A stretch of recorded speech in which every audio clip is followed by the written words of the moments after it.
خليك صريح مع نفسك.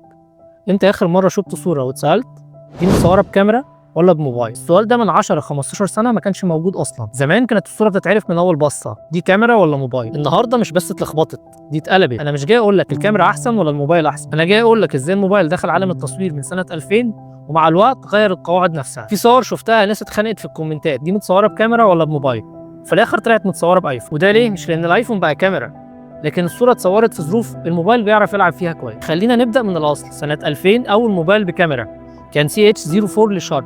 كانت الكاميرا دقتها 1/10 ميجا بكسل. الصوره كانت ضعيفه ومش شارب بس كانت تنفع توثيق بس النقله هنا مش الجوده، النقله ان الكاميرا خرجت من الشنطه وبقت في الجيب. ومن اللحظه دي التصوير بقى فعل يومي مش قرار. من 2003 كاميرات VGA بدات تنتشر، الموبايل بقى يصور ويبعت ويشارك. وفي 2007 الايفون ما زودش كاميرا جامده بس غير التجربه. ومن 2010 ل 2014 دخلنا في سباق الميجا بكسل، بس الحقيقه ان السنسور صغير والنويز عاليه والتفاصيل وهميه. ودي كانت مرحله تعويض ضعف الهاردوير بارقام تسويقيه. من 2015 تقريبا اللعبه اتغيرت بجد. الشركات فهمت حاجه مهمه جدا، مش هنعرف نكبر السنسور ونخلي السوفت وير يشتغل. الموبايل لما بتدوس شطر يصور من 5 ل 15 صوره بتعريضات مختلفه ويحلل المشهد سما وش ظل ويدمجهم في صوره واحده. الصوره اللي بتشوفها دي مش لحظه، دي نتيجه حسابات. الموبايل بيغش بس بذكاء. ال HDR مش صوره، ده قرار.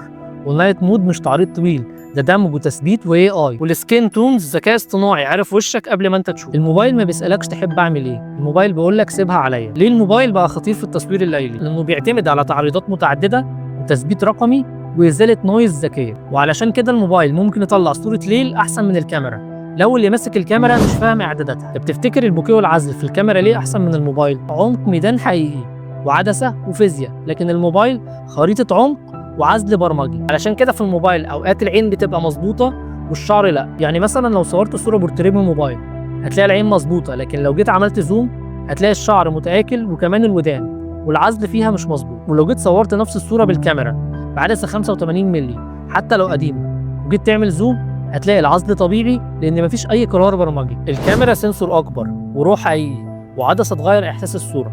الكاميرا ما بتجملش الواقع، دي بتديهولك وانت تقرر. الموبايل في السوشيال ميديا سريع، ريلز انستجرام او تيك توك، لان الموبايل بيديك HDR وثبات والوان جاهزه. لو نفس المحتوى اتصور بكاميرا من غير جريدينج او تثبيت او حد فاهم هيبقى ضعيف. اخطر حاجه عملها الموبايل انه خلى الناس فاكره الصوره الحلوه بتساوي مصور شاطر، وده مش حقيقي. لانك لو مش فاهم نور وتكوين ولون وقصه ولا الكاميرا ولا الموبايل هيعملوا لك صوره تعيش. من سنه 2000 لحد النهارده الموبايل ما قتلش التصوير، هو غير قواعده. والاداه عمرها ما كانت المشكله دايما في اللي ماسكها. في الحلقه الجايه هندخل اخطر مرحله في تاريخ الصوره، هسيبكم تخمنوها في الكومنتات. سلام.